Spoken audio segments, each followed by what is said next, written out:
Hello, and thank you for joining us today for Frost & Sullivan's latest webinar. Today's event is titled Automotive Aftermarket Transformation, 5 Growth Opportunities. My name is Anna, and I oversee Frost & Sullivan's Growth, Innovation, and Leadership Briefing. Today's presenters are Kumar Saha, Director, Research Mobility here at Frost & Sullivan. Also joining us today from Frost & Sullivan is Anuj Monga, Global Program Manager, Research Aftermarket Mobility. And joining us is guest speaker Shiva. He's CEO of Pit Stop. With that, I would now like to hand the presentation over to Kumar. Please begin. Great. Thank you, Anna. Welcome, everyone, to our Global Automotive Aftermarket Outlook webinar. And before we jump into our presentation, we have a poll question for participants. And the question, as you can probably see on your screen, is which of the following trends you think will drive your company's growth strategy in the next 5 years? The choices are vehicle connectivity, vehicle diagnostics, vehicle prognostics, and data monetization. You can choose any of those options, and we will announce the results of the poll at the end of today's webinar. So just before we start, we'll quickly go over the agenda for today's talk. So we will start with a wrap of what happened in the year that was. So in 2018, what were some of the key trends and figures? And then look forward out to 2019 and find out what would be the potential plays for this year.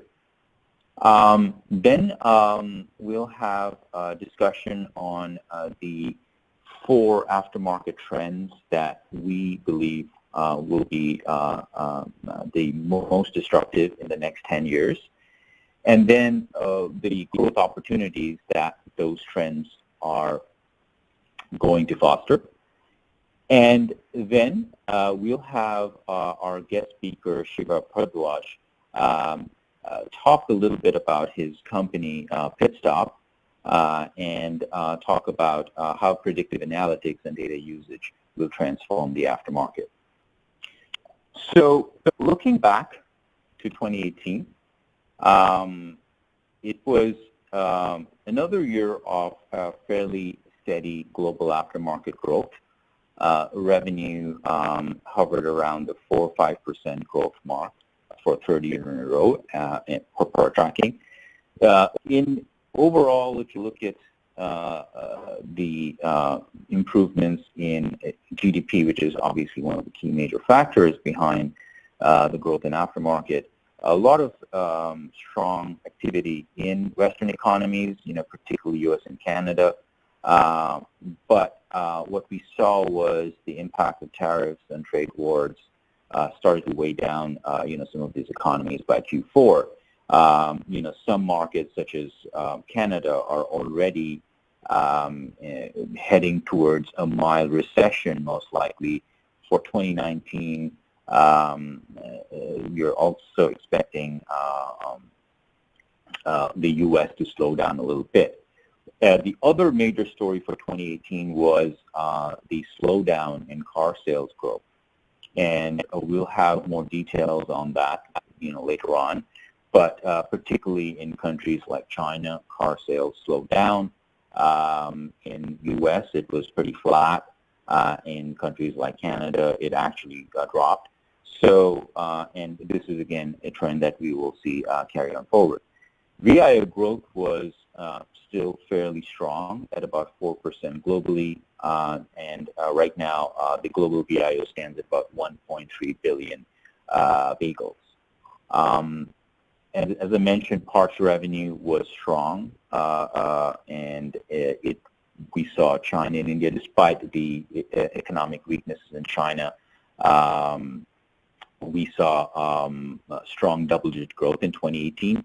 But we see that growth falling a little bit in 2019, and we'll talk about that again later on. Online sales penetration was about the 4 or 5% mark. Significant trends there, and in particularly in the Western economies as well as countries like China, and which brings us to some of the key trends that we saw in 2018, past the numbers. One major trend in 2018, and this has been carrying on for some time, was the growth in SUVs and light trucks. And this was across the board. It was very strong sales, and this will present some opportunities which we'll talk about later on. The other major trend for 2018 was the pace of consolidation, particularly in Europe. You had a lot of acquisition activities happening in European markets, particularly by players entering into the market from North America. But even beyond Europe, we saw significant consolidation happening in markets like Mexico, in Brazil. For the first time in the last few years, we're seeing a lot of the fragmented market in countries like Mexico and Brazil, a lot of the fragmented players acquiring enough companies to go over the valuation of $1 billion in revenue. The other major trend was the omnichannelization of the aftermarket. And omnichannelization was not just focused on within a individual company. What we saw that traditional offline heavy participants joined forces with online participants. A great example of that is the Amazon and Monroe Alliance, for that matter.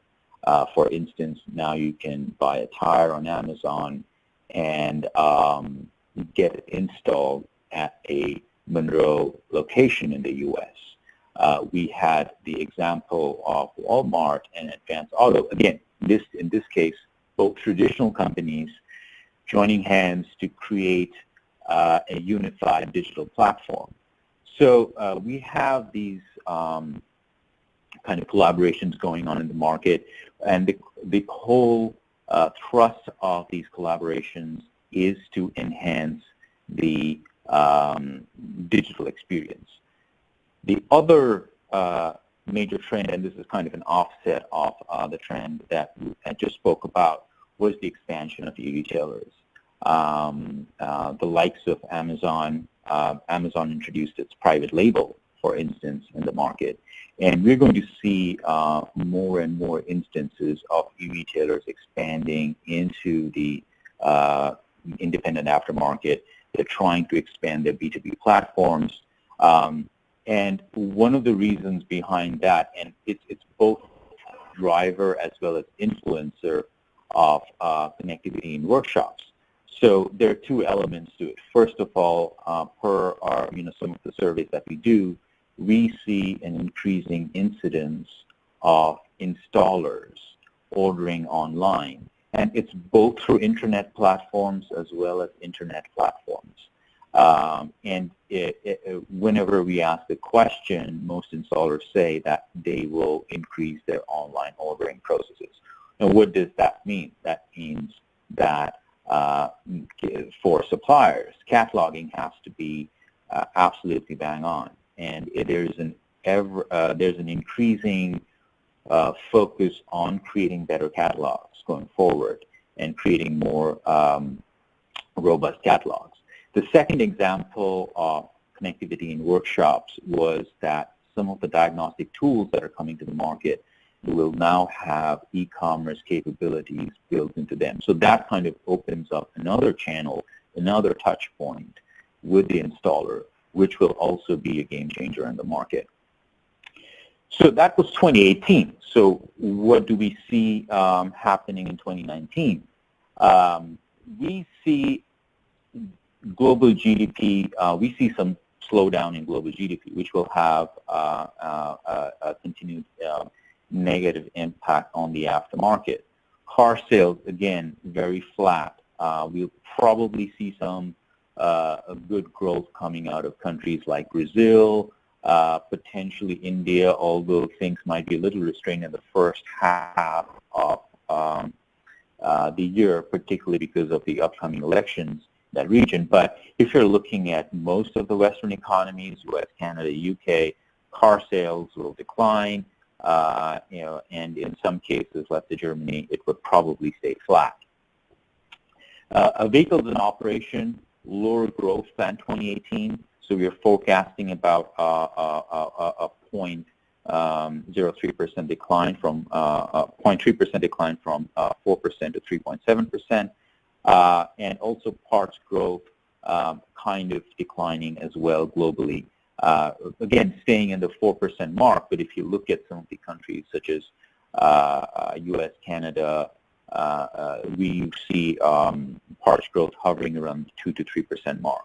Online sales will continue to grow, and that will be buoyed by some of the activities again going on the developed in the emerging markets. But as far as developed economies go, it's going to slow down significantly in terms of growth. As far as the key trends are concerned, again, we'll see more instances of private labeling. Amazon will probably move beyond just the engine oil that has introduced as a private label into aftermarket products and also start to develop its B2B fleet business. So more focus on business to business. We will see continued growth in light truck and SUV sales globally. And what that would mean is that it would increase the spend per vehicle, particularly for things like tires and brakes, which are typically 20 to 30% more expensive on a light truck and SUV compared to a compact car or even a sedan. There will be, for OEMs, there will be significant opportunity to sell accessories, so you can expect some growth there as well. The impact of trade barriers obviously would be a major drag on the global economy. We still don't know what the fallout from Brexit is going to be, but if there is a no-deal Brexit, which we will get to know by the end of this month, hopefully, the impact of that will be global, not just for the UK market. Same with the China and the US tariff battle that's been going on. Yes, we're seeing some light at the end of the tunnel, but it has already impacted a lot of pricing in the US market, and a lot of the inventories that were purchased in Q4 were more expensive, and some of those costs will be passed down to customers in Q1 and Q2 in 2019. So those trends will continue to impact growth. We see specific growth in digitization and vehicle services, and we'll talk about it in a little bit. Despite the drag in the economy, we see a 1 to 2% growth globally in miles traveled, which is good for the aftermarket. But a lot of the miles traveled growth will come off of the back of new mobility services such as ride-sharing or e-hailing, and that would definitely be a positive impact on miles traveled. So in this slide, we dive into a little deeper as to what would be the vehicle sales growth outlook. So if you look at the last 2 years, 2017 and 2018, it's been fairly flat. The good news has been in economies like Brazil. Brazil was in a bit of a free fall prior to 2017, but vehicle sales have grown ever since, and we see it continue to grow. On the other hand, Mexican market has been declining, but this year we expect it to grow a little bit. But on the other hand, as I mentioned, both U.S. and Canada will decline. China will be flat. India would potentially kind of remain the same as last year, but again, nowhere near the highs of 2017. Again, it's very flat throughout the year, so that doesn't bode very well for the future of the aftermarket. But of course, that will have more of a long-term impact, but it will have an immediate impact on the OES channel, particularly because you would see particular decline in maintenance services for the OES channel. So there are some immediate impact from the low vehicle sales environment that will be immediately felt by the OEMs, but less so by the aftermarket. But there's a pocket of opportunity here. This slide shows the breakdown. So we mapped the sales for the last 3 years, and we looked at the split between light trucks and cars. And if you look at the figures, pretty much light trucks grew in every country. Obviously, the growth is pretty well known in U.S. and Canada, but if you look at countries like India, if you look at countries like Brazil here, tremendous growth, 35%, 46%. Even in Germany, there was a much stronger growth, which is not a market that is known for a significant penetration of light trucks and SUVs.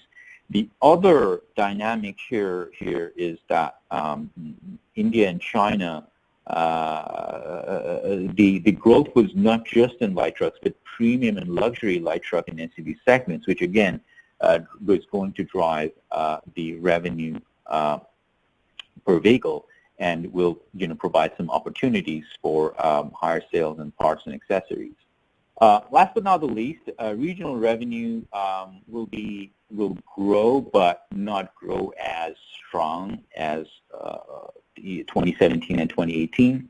The growth rate will decline in pretty much every market, including India and China, where I think for the first time in the last 3-4 years, we're going to see growth rates decline to under double digits. So last few years, we have always seen growth rates at about 10 to 12%. But this year, we are forecasting growth rates below that. The bright spot from the last few years would be Brazil and Mexico, where we see a fairly strong growth coming out in the aftermarket, again, driven by the improvements in the overall economic environment of those countries. Last but not the least, in terms of short-term trends, we see some important trends coming out of these individual markets. I've touched upon some of them. I'll just highlight a few more. If you look at U.S. and Canada, we're going to see, used vehicle sales are going to grow, and they've been growing because of the glut of vehicles that have come into the market post-2010, 2011. And those vehicles would enter their second life cycle in a lot of cases. But the important thing is a lot of these vehicles are also for the first time equipped with advanced sensors or advanced driver assistance sensors. And some of those sensors, because some of these vehicles will get into a collision or something like that, will require repair, and that will be a new opportunity in the market. For U.S. and Canada, we also see strong replacement demand coming in Q2, particularly because of the harsh winter we have had over here, and also opportunities, again, in fleet repair and trucks and SUVs. In markets such as Latin America, obviously, the overall economic factor will be there, but these countries will continue to have high average vehicle age, so there will be opportunities for repair that will continue. In Europe, particularly, again, Brexit, competition in European distribution, but another lesser known or lesser talked about trend is the growth in Asian OEMs that we have seen for the last few years. So again, that will provide opportunities for suppliers who are targeting those OEMs, and we'll see growth targeting those applications.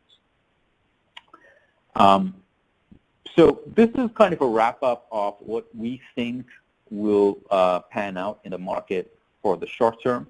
I'll turn over to my colleague Anuj to take us through what's going to happen in the aftermarket, what would be the major trends in the aftermarket in the long term. So with this, over to you, Anuj. Thanks, Mo, and thanks for highlighting what is that we are going to see in the immediate future in the aftermarket. And now we'll be discussing about what lies in the far future, what are the key trends that or the strategic shifts that we are seeing in the aftermarket and how they are expected to have an impact on the aftermarket. We look at these trends in four different buckets. We look at how the vehicle is getting disrupted. The vehicles are getting more connected, they're getting more automated, there's shared mobility coming into the system, and obviously there's an electrification of the powertrain, which is disrupting the traditional vehicle itself. Secondly, we'll be discussing how there has been a disruption in the whole value chain, and this has primarily been because of the entry of some new companies, new intermediaries who come with their own business models. And thirdly, we'll be discussing how there has been a shift in the vehicle ownership and how vehicle ownership management has become an independent function in itself, how there are companies who are targeting this space. We would be discussing about that. And then lastly, we would be discussing how each of these disruptions, right from the vehicle to the ecosystem and from the ownership, how each of these disruptions is creating an opportunity of sorts with the whole data monetization and the access to data coming out of it. So we would be discussing each one of them. And to start with, if we could, yeah. So if we were to look at how the vehicles are changing, we need to look at how the vehicles are getting more connected. And when we say connected, we are talking about vehicles that have an ability to send and receive data. If we look at the global forecast for some of the connected vehicles, by 2025, there's a forecast of upwards of 70 million connected vehicles to be sold globally, with just North America alone adding more than 170 million new connected vehicles on the road by 2025. Now, this is over and above the existing vehicle park of connected cars that we have on road. And just to put things into perspective, the vehicle park in North America as of today is about 300 million vehicles. And if we are talking about adding another 170 million connected vehicles, we are looking at anywhere between 50 to 60% of the current vehicle park transitioning or moving on towards a connected vehicle system. And the opportunities that come out of it, the whole gamut of opportunities that we see from these connected vehicles that have an ability to send and receive data is tremendous. We have n number of new features that we are talking about. We have new services that have disruption potential in themselves. The likes of OEM predictive services. We are seeing a lot of OEMs already looking at that. We're talking about over-the-air updates, which we already have in some of the vehicles from Tesla, and now that even the likes of General Motors talking about it. Such over-the-air updates can completely remove the traditional vehicle service value chain out of the system, and they do definitely have far-reaching impact on how new vehicle services are going to be delivered in the future. So and obviously there are other models around the same connected vehicle system. These include advancements on the HMI systems, infotainment systems, integrated vehicle management services are just some of them. But there's a whole lot more to discuss around how connected vehicles and the applications can have an impact on the aftermarket. And when we're talking about some of these companies, when we're talking about how each of them is addressing this, we then talk about how some of the new intermediaries, how some of the new companies are disrupting this space as well, the whole traditional value chain. And as Kumar mentioned in his previous slides as well, that Amazon is a name that comes often. And the reason Amazon comes often is because the way Amazon is targeting the automotive ownership management. Amazon is not just looking at selling vehicles, and Amazon is not just looking at selling parts, either through the B2C or the B2B channel, and not just alone looking at the service management. If you look at the Amazon push now, and if you look at the push for one of the solutions that's Amazon Alexa, and if you just take a simple example of probably driving a car and you run out of an engine oil, or you're potentially running out of an engine oil, Alexa has those capabilities to notify you that you need an engine oil change. Alexa has these capabilities to maybe pop up on your in-vehicle interface and mention that and offer you some deals on the Amazon platform. So there's a whole lot more that Amazon can do, and Amazon's major gain from all of this is a lot more than selling these parts and services. It has largely been seen Amazon looking into tapping into the data from these vehicles and then selling this data to different industry stakeholders, selling this data back to the industry, and that's where the major chunk of the business we see going forward in the future as well. And we will talk about how data monetization is emerging as a trend in itself in the following slides later on. But when we looked at these trends, and obviously when I talked about Amazon, we need to look at how Amazon Basics has been able to launch as a brand for private labels. Amazon Web Services is the main pillar around which all of these solutions evolve, is what we see.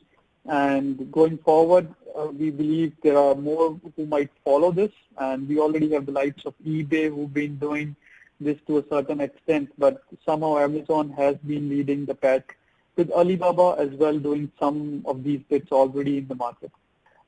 When we follow up on one of these trends, when we follow up the trend of new intermediaries, new market participants entering the space, there's one more trend which Frost & Sullivan identified, and we call it as the Uberization of vehicle services. This is a trend which talks about putting all the vehicle service shops on a platform and making them more accessible to the customers. What we expect from our estimates is that just in 2019 alone, almost close to 400 million worth of vehicle service jobs will be booked online via service marketplaces. And most of this is expected to come from Europe as well as the US market, but there's a lot of activity that we are seeing in the Chinese market as well. And we believe that this is one of the trends to watch out for. There's a lot happening in terms of investment, and investors like Shell and PSA have been on board on some of these platforms, and Frost & Sullivan has in fact done an extensive research on this, and we would be happy to talk more about it. So we've discussed how the vehicles have become connected, how there have been new intermediaries coming in. Another major trend that we see and definitely needs a mention is about how ADAS technology is finding its own feet in the aftermarket. Yes, we talk about automated and semi-autonomous vehicles coming into the market, their penetration increasing gradually, but from the aftermarket side, we do not anticipate any significant impact from these autonomous and semi-autonomous vehicles, at least in the next 4 to 5 years. But what we definitely see causing a potential impact on the aftermarket is the impact from ADAS-equipped vehicles. And when we talk about ADAS-equipped vehicles opportunity, we're talking about the impact or the opportunity from ADAS recalibration. We're talking about the opportunity from selling these sensors. And when I say ADAS recalibration, what I actually mean is that most of these ADAS-equipped vehicles, I mean, whenever you have a requirement for a specific repair or a change of certain parts, these vehicles have a necessity to kind of have these sensors recalibrated, and we are seeing more and more of this demand coming to the aftermarket. Obviously, the dealerships are the more equipped one to deal with, but it's all about how well prepared the aftermarket is in time to address this and to tap into this opportunity. We see that, I mean, just from this ADAS recalibration business alone, we see about 15 to 20% of an uptake or an increase on the order values for repair orders in workshops. We see, but that obviously comes at a cost, and we anticipate some cost in tooling, we anticipate some cost in training of service technicians. So there's a mix of both, but there's a definite opportunity that we see, and with close to about 60 million ADAS-equipped vehicles on road in the U.S. alone, there is definitely an opportunity for the aftermarket to look at. Once we've looked at this, another shift that we see in the aftermarket or in the automotive industry per se is about how the ownership is changing and how new ownership models have come in. And from our estimates, we estimate that by 2025, almost 19 million vehicles will be under some sort of a shared mobility platform, which might include ride hailing, which might include car rentals. But what it really means is that this new way of vehicle ownership will translate into new ways of servicing these vehicles. So this necessitates new service models around targeting these accounts, new service models around servicing these accounts, and that's where, again, the preparedness of the aftermarket would be checked. And we're already seeing a lot of these companies, the likes of Uber, who are working very closely with some tire suppliers in the U.S., or working with the likes of Advance Auto and AutoZone in the U.S. To manage their vehicle service requirements. So we've seen some bit of collaborations already, and it's only a matter of time when these collaborations grow, and they're not very region specific, but they become more global. So there's much bigger opportunity to tap when there are such global collaborations that come into place. When we looked at, and obviously, I mean, we saw how the vehicles are changing. They became connected. There's integration of autonomous technologies into the vehicles. We looked at the engagement and the involvement of intermediaries. All of this eventually brings us to a bigger picture. It brings us to discuss what is essentially the theme of our presentation as well, and that's about how data from these vehicles is to be monetized. And while we'll discuss more on that in the following slides, what really stands out is that the vehicle today generates n number of data points. And each of these customers that you could potentially think of have their own data requirements. For example, if case in point, I mean, University of Michigan ran a project sometime back wherein they tried to gather information from the wipers of vehicles just to try and understand the possibility of flooding in some of the regions around the university. That was a project on a small scale, but what it really highlights is that data access and gathering data is not limited to sophisticated parts like the electricals or the electronic parts, but it has actually started to be seen from more mechanical parts, which includes the shock absorbers. These include the windshield wipers, and there are n number of other examples to fall back on as well. So the access of data and getting data is no more a challenge. It's about how you manage that data now, and that's where we would see as well. And when we have one of our next speakers to discuss on, and before I pass it on to him, I would just want to lay some ground about it, that data monetization today is not limited to specific companies. I mean, there are use cases for almost any possible industry participant that you want to talk about today. Be it a fleet which needs data on how the fleets are moving, be it the infrastructure management companies who invest into managing the infrastructure for electric vehicles, be it the government bodies who need to manage their own fleet, who need to manage their own budgets. So there are data monetization opportunities with possibly all types of different customers in the market today.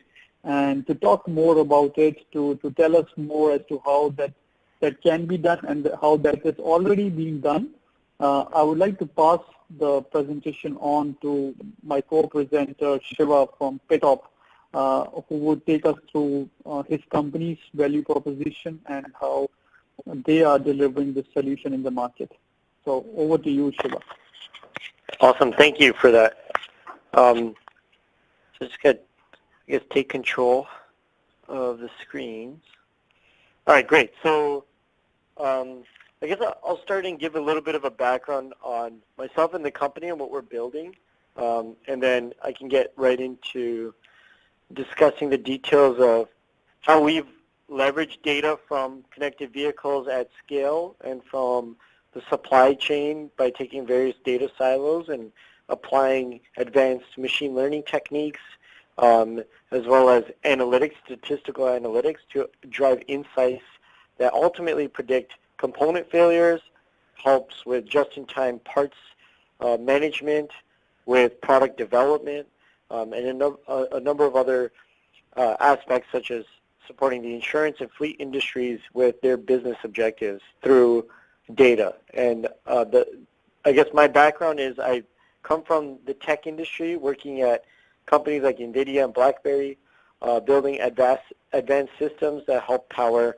their systems, such as the Tegra chipset, which powers Tesla's infotainment unit, and the new, that chipset was actually instrumental to the autonomous drive platforms that are deployed by NVIDIA, and then with BlackBerry at QNX. And so seeing how quickly tech companies iterate on their products by developing software, and then having a background also in the automotive industry in the aftermarket space through my father's repair centers, I've noticed that the technologies that are being embedded in vehicles don't actually get pushed down to the aftermarket fast enough, and so you have this huge gap of advanced technologies but not advanced diagnostics and feedback coming from the market, coming from the vehicles, to help the supply chain make decisions more efficiently. And this will ultimately cause disruptors like the Amazons and Googles and these companies to come in and really change the course of how we understand automotive, the aftermarket, and even OEM development into the future. So I guess I would start with just talking about how complicated vehicles have become over the past years. So the average luxury vehicle has in the range of 100 million lines of code, with well over 3,000 parts in it. If you look at Facebook's code base, it's about 100 million lines of code. So it's on one vehicle on the road is on par with Facebook's code base, but a lot of it is driven with inefficiencies in which multiple suppliers develop similar software modules that are not being cross-leveraged across the vehicle, and so you have a lot of complications to the software, electronics, and the ultimate control system of the car. And so on top of this, if you just look at our mobility as a global, like in the globe, we have well over 1 billion cars on the road, with over 70 million cars coming out every single year, and this is growing. And really, I guess when Henry Ford really initiated the assembly line, the ambition was to enable mobility for the people and allow them to access anywhere in the U.S. or anywhere in the globe. And so the business model at the time was sell as many of these vehicles as possible. And now I think we've come to the point where that same business model is actually restricting the initial intent, which was mobility. And so we have all these disruptive models emerging, and my co-presenters mentioned a number of them prior to my presentation.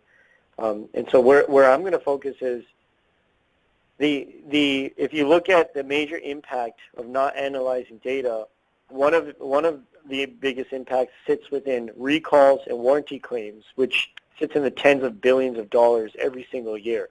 And it's as simple as vehicles on the road today are not being analyzed in near real time to then reduce how certain problems will then escalate across the vehicle car park. So if you're able to identify issues as early as possible in the life cycle, it evidently will drive a lot of value and reduce these recall costs. And so changing the paradigm of how data comes back from the dealer networks, from vehicles directly, from the supply chain, into the decision-making cycles, imperative to making better vehicles and more safer vehicles, and really fitting into this autonomous future that everyone's talking about.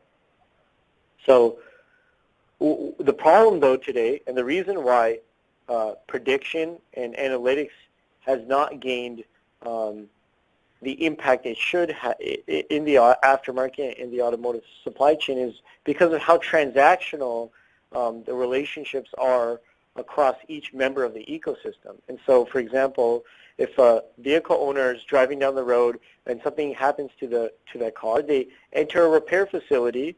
Usually when it's a drivability issue, lots of people ignore their engine lights if it doesn't cause them any breakdowns or any severe issues. So once they decide to then go to a repair facility, that repair facility is then trying to reassemble what happened on the road, or re-simulate that in the back of the shop so the technician can catch the specific symptom.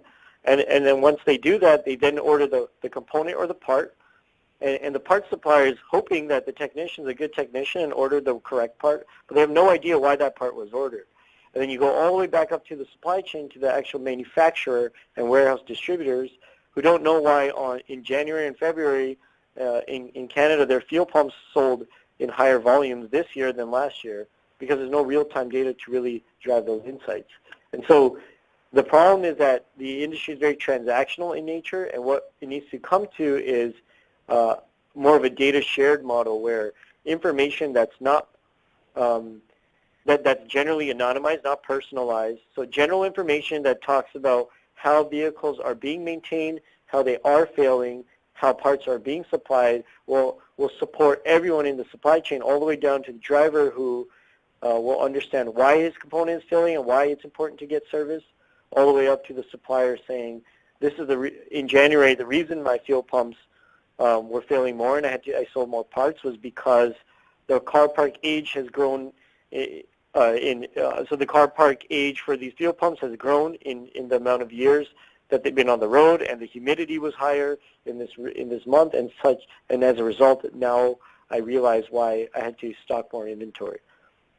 So this value, though, of collecting information from the vehicle and from each person in the supply chain, each company or each organization, is that after you clean the data and set up the architecture, you're able to apply predictive algorithms on top of this data set to help improve part quality, improve vehicle maintenance, reduce fleet downtime, reduce recalls, drive better customer experience, and are hugely, it's like a win-win implementation for everybody in the ecosystem, and there's nothing to lose. And as a result, we're seeing a lot of great value with the platform that we've built with Pitstop, which really sits as a data hub in the center of dealer groups and service networks, with fleet telematics operators and companies, as well as OEM telematics, including OnStar alongside a few others, and then the supply chain of parts distributors, manufacturers, and suppliers. And so when we are able to bring this together, we can do a lot of very valuable things, and I'll get into a few of those examples in just a second. But I guess the two biggest impacts for suppliers really sits in enabling customer-centered development. So based on what's happening right now on the road, we are going to iterate our strategy based on what's happening with our cars, rather than we believe, based on a market study that happened 3 years ago or last year, that we should move into this direction. So it's taking really that tech, what the tech industry does, and taking that approach and applying it to this industry. And then the second most impactful thing to driving disruption is really looking at implementing software in a big data manner, so you can apply over-the-air updates, do this predictive analytics, and ultimately reduce those recalls and the costs associated with unsafe cars on the road. And so I'm not sure if this would work, but I guess I can, if anyone's interested, I was going to showcase a quick demonstration. You could just email me at shiva@pitstopconnect.com, and we can go through that as needed. But I'll show you some use cases of what the platform's able to do. So as we've analyzed tens of thousands of cars through our system, we've been able to identify a number of failures. This use case specifically was that in 2017, we had a particular make, model, year on the system, and our algorithms was able to pick up on an issue with the transmission control module. And what we noticed was that these vehicles were shifting in a delayed fashion. And it was about 15% of the vehicles that we had on our system of this make, model, year that were showing these signs. And so we put a report together, and we were able to issue it to NHTSA and that OEM. And about 9 months after that recall was released to update the software on this control module. Had that vehicle actually issued the recall at the time of our detection or nearly after that, the cost savings on the overall recall issuance would have been in the range of $30 to $50 million. So the impact is significant in getting information early on and being able to trust that information in that analytics.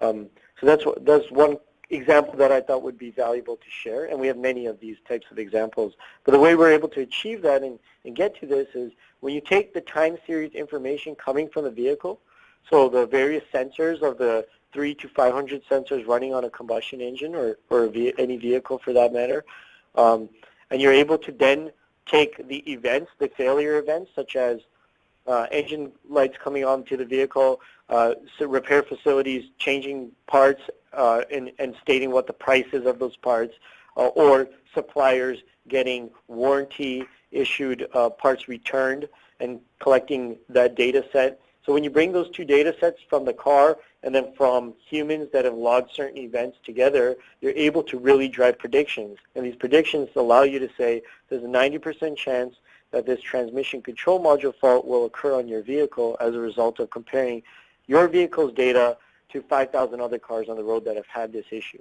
And so that's the power of running analysis on data at scale across various vehicle make, model, years, and analyzing various parts across the ecosystem.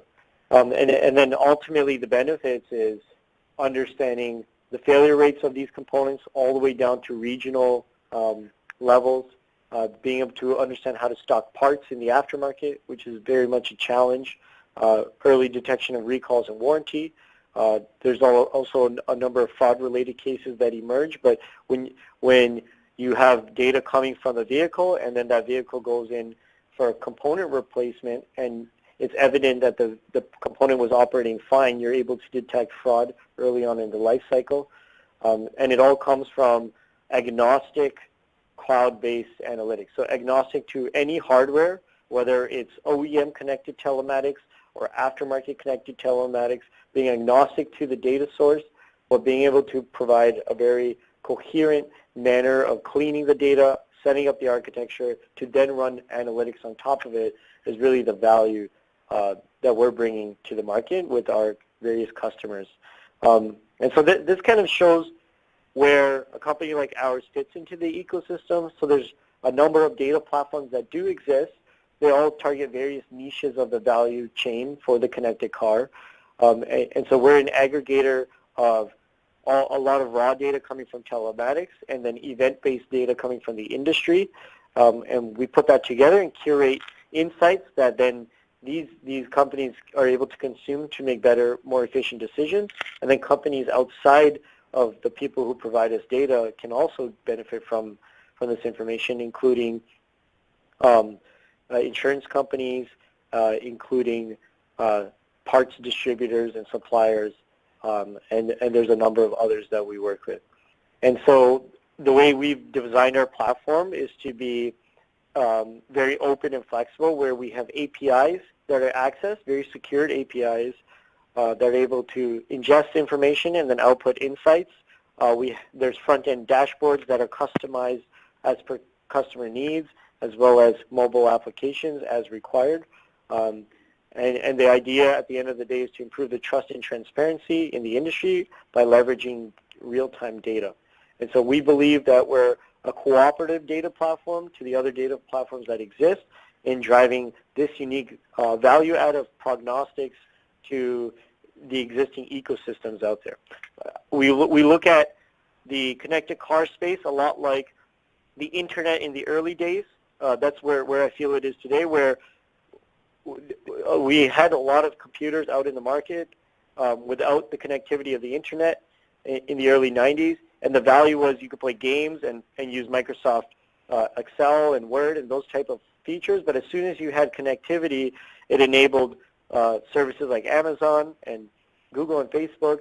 And so similarly with the connected vehicle, as these nodes who are mostly unconnected on the road today get more and more connected and are a part of kind of a bigger shared ecosystem, the value of those applications that will sit on this stack will be much different than what you can imagine exists today. And it's not something you're going to be able to necessarily predict exactly how it's going to unfold, but you know that the value will be significant as long as you're focused on the most important piece, which is how to make use of the data and monetize the data and then drive impactful decision making. And so that's kind of where we sit in that value chain. And so far, I guess just on our traction, we've captured data from well over 160,000 vehicles with millions of miles of driving data from vehicles. We have about 5 proprietary algorithms that are in the patent process right now. And our major partnerships include global service networks, dealer networks, where we get repair service data, as well as access to that connected vehicle data through those vehicles. And then we're working with large fleet telematics organizations to gain access to their data sets as well to run this analytics. And so we're really in the business of taking unstructured data, things that sit as a mess, putting it through the process we've developed with our amazing team of data scientists and computer scientists, and then providing insights that is valuable so that businesses can go on and make impactful decisions and beat their competitors at the punch. And that's pretty much what we do at Pitstop and the value prop. Thank you, Shiva. So at this time, before we start our question and answer session, I'm going to go over the results of the poll question. So we asked our audience which of the following trends will drive your company's growth strategy in the next 5 years. And we have 59% indicate the vehicle connectivity, 27% indicate the data monetization, 9% vehicle diagnostics, and lastly 4% was the vehicle prognostics. So those are the results. Thanks again for taking the time to select a answer. And so just a couple of next steps and we'll go straight into our question and answer session. So if you'd like more information on joining our Leadership Council, we encourage you to reach out to us via our GoFrost line at 1-877-463-7678, or you can send us an email to myfrost@frost.com. So we're going to go ahead and start our question and answer session at this point.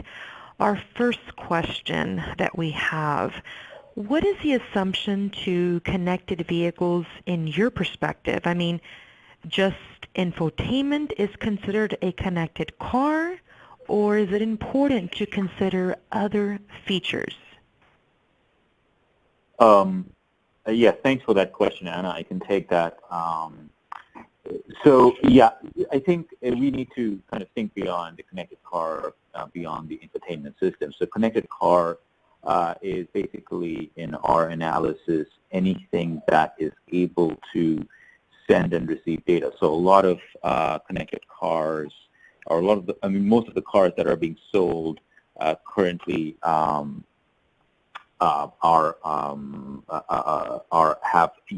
some level of connectivity embedded in them.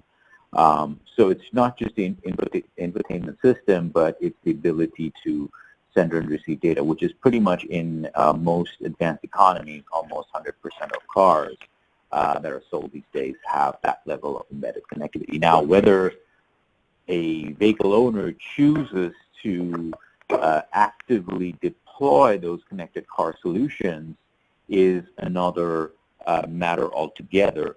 but technically you're able to send and receive data to those cars. So that is kind of our definition of connected vehicles in our forecast. Thank you, Kumar. And just as a quick reminder to those that have joined us in the middle of the presentation and now as well, the on-demand recording will be available shortly after we have finished today's session. So I don't see that we have any more questions at this time, so I'm going to end the webinar here. Once again, we'd like to thank you for joining us today, and we also like to thank Shiva, CEO of Pitstop, for joining us. I want to thank everyone again, and enjoy the rest of your day. Thank you. Thank you, everyone. Thank you.